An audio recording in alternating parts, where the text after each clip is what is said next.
मील का पत्थर बैठा है जो कभी हट ही नहीं सकता। ये तीनों काले कानून बिल वापस होंगे। कानून वापस लेना पड़ेगा। यहाँ आंदोलन जारी रहेगा मरते दम तक। हम लोगों ने अंग्रेजों को भी यहाँ से खदेड़ने का काम किया था, अंग्रेजों को भी झुकाने का काम किया था। नमस्कार, आप देख रहे हैं लाइव सिटीज़। मैं हूं आपके साथ सौरभ राज। जो आंदोलन खत्म हो चुका था वो फिर से जिंदा है। गाजीपुर बॉर्डर का नज़ारा आप देख सकते हैं कि यहाँ पे हुजूम फिर से उमड़ चुका है। आपको बता दें कि 2 दिन पहले ऐसा लगा कि अब आंदोलन यहीं पे ख़त्म हो जाएगा। हमारे साथ देखिए कुछ यहाँ पे लोग हैं, इनसे जानेंगे कि क्या फिर से किसानों का आंदोलन सरकार के सामने पत्थर की तरह बैठी रहेगी, क्योंकि 26 जनवरी के बाद ऐसा लगा कि किसान कहीं ना कहीं गलती किए हैं और फिर ऐसा लगा कि आंदोलन कमज़ोर पड़ गया। क्या लग रहा भाई साहब, फिर से आप लोग मोदी जी के सामने पत्थर ऐसा बैठ गए हैं? मील का पत्थर बैठा है जो कभी हट ही नहीं सकता। लेकिन एक समय में ऐसा लगा कि आंदोलन कमज़ोर पड़ गई, लोग जाने लगे हैं। आंदोलन कमज़ोर नहीं पड़ा। वो रणनीति के तहत जो उन लोगों ने षड्यंत्र रच करके, रूट डाइवर्ट करके जो उन लोगों ने षड्यंत्र रचा था जी, उसमें कहीं ना कहीं हताश हुआ था भारत का किसान। अब क्या होगा आगे? ये तीनों काले कानून बिल वापस होंगे। सरकार को झुका दीजिए। बिल्कुल झुकेगा। सरकार को घुटने के बल आना पड़ेगा। अगर नहीं आई तो? नहीं आए तो ये आंदोलन जारी रहेगा। जब तक शरीर में जान है तब तक ये आंदोलन रहेगा। जब तक जान है तब तक आंदोलन जारी रहेगा। कहाँ से आप आए भाई साहब? मैं गाजियाबाद से लोकल हूँ, यहीं से एक गांव का वासी हूँ। हाँ। किसान का बेटा हूँ। हाँ। और इन लोगों को मुंह तोड़ जवाब देने के लिए हम लोग इकट्ठा हुए हैं। ये आंदोलन जो चल रहा है पूरे देश के लिए, पूरे वर्ल्ड के लिए एक इतिहास बनेगा इस आंदोलन का। ये जो निकम्मी सरकार, जो ठग, मैं समझता हूँ जितने बड़े मदारी ये लोग हैं, नरेंद्र मोदी और अमित शाह, इन मदारियों को जवाब देने का काम हम किसान, नौजवान, हम किसान के बेटे, किसान के बच्चे, तमाम किसान करेंगे। इनकी ईंट से ईंट, पत्थर से पत्थर बजाने का काम हम लोग करेंगे। आप लोग करिएगा। आप कहाँ से आए हैं? जी मैं यहीं से हूँ, लोकल। आप यहीं से। ये बताइए, जो 2 दिन पहले राकेश टिकैत ने एक तरह से कह सकते हैं कि भावुक संदेश भेजा, क्या उसके बाद से आंदोलन बदल गया है? जी उसके बाद तो इनकलाब आया है किसानों के अंदर, सरकार से लड़ने का, सरकार से अपनी मांगे मंगवाने का, और ये मांगे मानी जाएंगी सरकार को। राकेश टिकैत का आंसू काम आ गया। आंसू नहीं है, सैलाब आ गया है। सरकार के ऊपर सैलाब है, सरकार गिर सकती है। मोदी सरकार गिरा मोदी दीजिए। सरकार गिरेगी। अगर वो कानून वापस नहीं लेती है तो क्या कानून कीजिएगा? वापस लेना पड़ेगा। यहाँ आंदोलन जारी रहेगा मरते दम तक। मरते दम तक जारी रहेगा। क्या लग रहा भाई साहब, मोदी सरकार झुकेगी? क्योंकि 2 महीने से तो झुकी नहीं, अब आगे क्या होगा? मोदी सरकार हो, चाहे अमेरिका की सरकार हो, चाहे विदेश में किसी भी देश की सरकार हो, ये सरकारें 100 के 100% जरूर झुकेगी और निश्चित रूप से हम लोग इसको झुकाने का काम करेंगे। क्योंकि अब से पहले भी हम लोगों ने अंग्रेजों को भी यहाँ से खदेड़ने का काम किया था, अंग्रेजों को भी झुकाने का काम किया था। अगर हम लोग ना होते, किसान अगर ना होते, तो हमारा देश आज़ाद ही नहीं होता। हम लोग यहाँ पर बैठ आते ही नहीं और आज भी हम गुलामी की ज़िंदगी जी रहे होते। अब एक बार फिर पुनः हमें ये लग रहा है कि हमारा देश गुलाम हो गया है और ये सरकारों को एक बार फिर किसान नेता टिकैत जी के रूप में हमें भगत सिंह, चंद्रशेखर, अशफाक उल्लाह खान जैसे व्यक्तियों का नज़ारा उनके अंदर देखने को मिल रहा है। लोगों के ऊपर से सवाल उठ रहा है कि आप लोग 26 जनवरी को हिंसा किए, वो देश हित में नहीं था, वो आप लोग देश के विरोध काम किए। ये बिल्कुल ही निंदनीय और घटिया काम है। जैसे कि आपको पता होगा, ना तो हम लोगों ने अहिंसा की है, ना किसानों ने अहिंसा की है, ना राकेश टिकैत जी के नेतृत्व में किसी भी किसान ने अहिंसा की है। आपको मैं बताना चाहता हूं, एक अमन डवास है जो वर्तमान में भाजपा का निगम पार्षद है, जिसके संबंध अमित शाह और नरेंद्र मोदी जी से हैं, जिसके संबंध देश के उत्तर प्रदेश के मुख्यमंत्री से हैं। उन लोगों ने जाकर लाल किले पर झंडा फहराने का काम किया।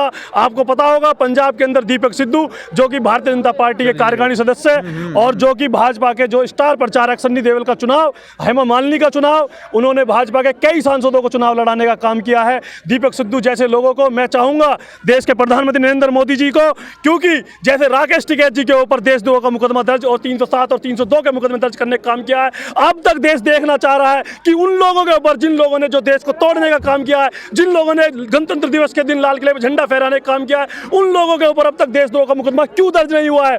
हम जानना चाहते हैं उस अमन डवास को अब तक पुलिस क्यों नहीं पकड़ पाई है? हम जानना चाहते हैं उस दीपक सिद्धू को पुलिस अब तक क्यों नहीं पकड़ पाई है? खामखा के निर्दोष लोगों को, निर्दोष किसानों को जो कि अपने रूट के तहत जा रहे थे, जो कि हम देख रहे थे कि लोग जब यहाँ से राकेश टिकैत जी के नेतृत्व में गाजीपुर से ट्रैक्टर रैली चली थी तो उसमें लोग फूलों की माला, फूलों के बौछार कर रहे थे। ट्रैक्टर रैली अपने निश्चित स्थान से बिल्कुल सीधी लाइन से जा रही थी क्योंकि 46 किलोमीटर की हमें परमिशन मिली थी। ऐसे ही और बॉर्डर पे जा रही थी। मैं जानना चाहता हूं, एक मिनट पत्रकार महोदय, मैं ये भी जानना चाहता हूं कि जब 26 जनवरी के दिन पूरे देश के अंदर सिक्योरिटी पूरी हाई अलर्ट पे रहती है तो उस दिन लाल किले के अंदर, क्योंकि आप भी कभी गए होंगे, हम लोग छोटे छोटे थे जब हम स्कूल में पढ़ा करते थे तब हम भी लाल किला जाया करते थे तो हमें कम से कम 100 जगह से सिक्योरिटी पार कर लाल किला के अंदर बढ़ने का सौभाग्य प्राप्त हुआ करता था।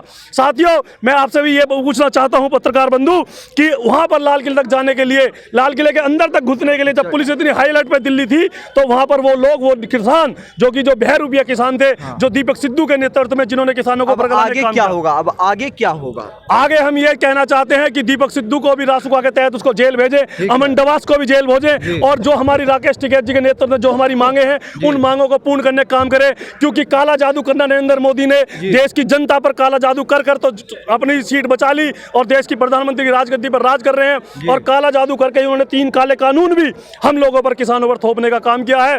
पर हम ये बताना चाहते हैं कि राकेश टिकैत जी इन काले जादू में फंसने वाले लोग नहीं है। यहाँ के जो नौजवान हैं, जो युवा हैं, वो लोग काले जादू में फंसने वाले नहीं है। हम लोग तीनों काले कानून हम लोग वापस कराकर ही दम लेंगे, चाहे इसके लिए हमें ईंट का जवाब पत्थर से, चाहे हमें आज जैसे कि महात्मा गांधी जी की पुण्यतिथि है, हम लोग अहिंसा का धर्म अपनाते हुए, अहिंसा का रास्ता अपनाते हुए हम लोग यहाँ पर धरना देने का भी काम लगातार पिछले 60-62 दिनों से कर रहे हैं। ऐसे ही हमारा आंदोलन लगातार जारी रहेगा और चाहे हमें इसमें ठंड में हमें मरना पड़े, चाहे हमें इसमें शहीद होना पड़े, चाहे हमें झूठे मुकदमे लगवाने पड़े, चाहे हमारे के लिए तैयार हैं, हम हर तरीके से तैयार हैं। नौजवान यहाँ सब तैयार है। आवाज दो।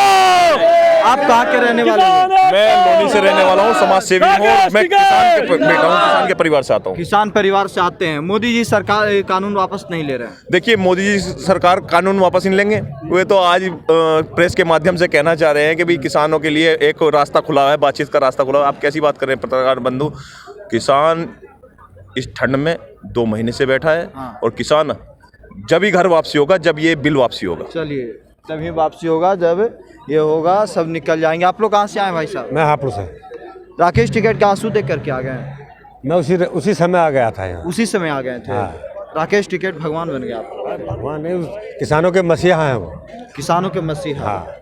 क्या बात है कि अब किसी और के लिए तो लड़ रहे हैं, किसानों के लिए लड़ रहे हैं, मजदूर के लिए लड़ रहे हैं। मजदूर के लिए लड़ रहे हैं। हाँ। अब यहाँ से जाइएगा नहीं आप लोग? बिल्कुल नहीं।